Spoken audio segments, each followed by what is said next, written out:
Hey guys, this is me, Kermatt7, with a short video talking about the Star Wars movies in terms of being recreated in both Battlefront games. I already did Revenge of the Sith since that movie was a tie-in game to Battlefront 2 2005. If you have yet to watch it, then please do. The first rule is that I'm banning mod maps since I want to stick to vanilla Battlefront 1 and 2 maps. So my condolences to the people who wanted to see the Battle of Scarif, it's not happening. I'll also be using Battlefront 1 and Xbox DLC maps in Battlefront 2. Is it break my mod maps rule? Not really, since they're official maps and I prefer to not flip around Battlefront 1 and 2 frequently. And my second rule is that I will not repeat maps. So for example, Tatooine Dune Sea won't appear twice because elements of it were from both A New Hope and Return of the Jedi. With that said, let's get started and talk about the big elephants in the room. Alright, get lost, all of you! You're fired! Go on, scram! Get out of here, you moochers! Okay, let's get these out of the way since I'll be going over them quickly since they're impossible to recreate. Those being The Force Awakens, The Last Jedi, The Rise of Skywalker, Solo: A Star Wars Story, and Rogue One. How so? Well, it's quite simple. Most of the planets that are in those movies aren't in the two games. You gotta remember, these are games from the mid-2000s while these movies are from the mid to late 2010s. I mean, I could recreate at least one battle scene from Rogue One since I heard that movie was quite good. But there's like no representation for Rogue One in this game since the movie wasn't out yet, so what else do you want me to say? With that said, let's finally talk about the movies that have representation in the Battlefront games, starting with... What the Phantom Menace is that guy's problem? The Phantom Menace doesn't have a lot of battle scenes. In addition, we only see two planets in the entire movie, those being Naboo and Tatooine. You may be asking about Tatooine, but there's no war in Tatooine throughout the Phantom Menace. It's just some brutally lighthearted racing. So realistically, the only two battles we can recreate is Naboo Plains and Naboo Feed. But there's another problem. Naboo Feed in Battlefront 2 is set during the nighttime, and last time I checked, the battle on Feed was in broad daylight. In addition, there's no Space Naboo map either. And there's one more issue trying to recreate the battles in Phantom Menace. As we all know, clone troopers weren't a thing until a movie by the name of Attack of the Clones came along, so it becomes really weird to see clone troopers fighting on the battlefield when trying to recreate the Phantom Menace's battle scenes. I think Battlefront 1's campaign is the best way to experience the battles in the Phantom Menace since it adapts the original source material very well. And hell, they went the extra mile to not mention the Republic in the campaign, which are bonus points I'd be willing to give. So overall, there's only two maps where you can recreate the feel of the battles in the Phantom Menace, but I recommend doing it on Battlefront 1 instead. Anyways, let's talk about the next entry in the Skywalker saga. Attack of the abomination piece of shit. This one, I will admit, is kind of disappointing for how little representation Attack of the Clones got for Battlefront 1 and 2. Both games have their respective Geonosis and Kamino maps as those planets made their debut in Attack of the Clones. However, there was no major war conflict on Kamino and Attack of the Clones, so the only real battle they could realistically try and recreate is on Geonosis. So the total amount of battles you can recreate in either Battlefront game for this movie is only one. Yes, a lower amount than the Phantom Menace where both battles you can recreate from that movie are on the same planet. But at the very least, the movie introduced clone troopers which would later play a big role in the Battlefront games as they would fight the droids. God, could you imagine a world where Galactic Civil War was the only era in either Battlefront game because George Lucas couldn't think of what army of troopers would be worthy of taking on the droids? Speaking of Galactic Civil War, I have hope.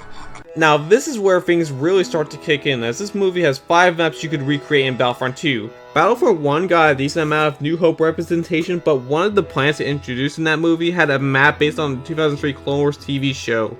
So Battlefront 1 only got like 3 maps that represented A New Hope. Moving on from that, what do we have in terms of recreating A New Hope for Battlefront 2?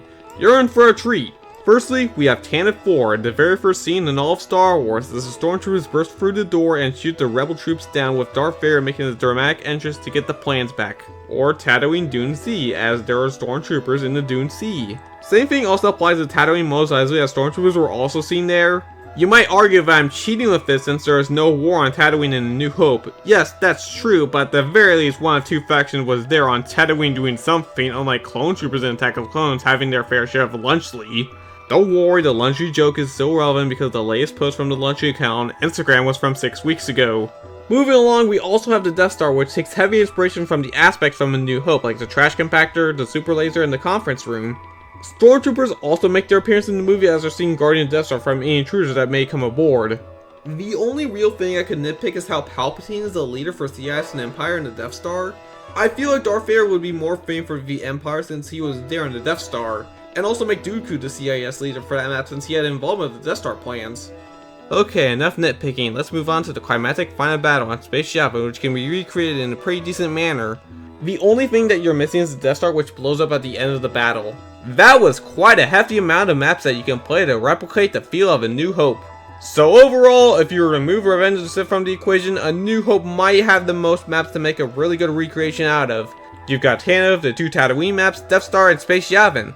That's pretty good if I do say so myself. The 2 other original trilogy movies unfortunately cannot live up to the amount of maps this movie has to offer. Ladies and gentlemen, welcome to Empire on Ice! Now we're back to the movies where not much can be said about them since they are bare bones in terms of what they have in store. But I can confidently say that Hoth is in both Battlefront games, and best in Cloud City too, albeit Cloud City is Xbox DLC in the second game, which gives us 2 maps that are rated from Empire Strikes Back. So far, that's the same amount as the Phantom Menace. Although I'm forgetting something, but what is it? God damn it, not you! Turns out the sole reason why Dagobah is even a map in Battlefront 2 is because of this movie. Shame on you! People really think Empire Strikes Back is the best Star Wars movie when we got one of the worst Battlefront maps ever to grace the battlefield. So it pains me to say this, but Dagobah is one of the maps representing Empire Strikes Back in the Battlefront games. Am I upset about this? Yes, I am. I would exclude it since there isn't a single Stormtrooper that's in Dagobah. However, Yoda is the leader for Republican rebels for this map, so I'll excuse it since that's the place where he was chilling in after Revenge of the Sith. Okay, I don't want to talk about Dagobah anymore, so let's talk about the last movie for this video. The Jedi has returned.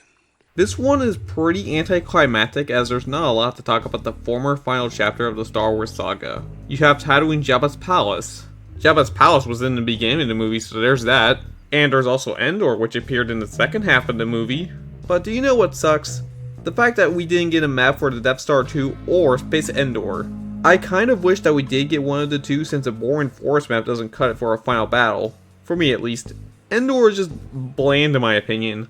Yeah, I'm recording this late at night and I wanted to get this video out by Friday, so I think it's time to finish up this video. That's all, fucks. So in general, what is our total amount of maps that recreate battle scenes from the movies? In Phantom Menace we had 2, Attack of the Clones only had 1 battle in the whole movie, Revenge of the Sith had 7 battles across its 2.5 hour run, which is the most by the way. A New Hope had an impressive 5, Empire Strikes Back has 3, and Return of the Jedi most likely has 2. And now, the final result, how many maps would it be to recreate the original 6 Star Wars movies? The answer is 20. Okay, I think we're done here. Thanks for watching, I'll be sure to see you guys in the next video. I'm out.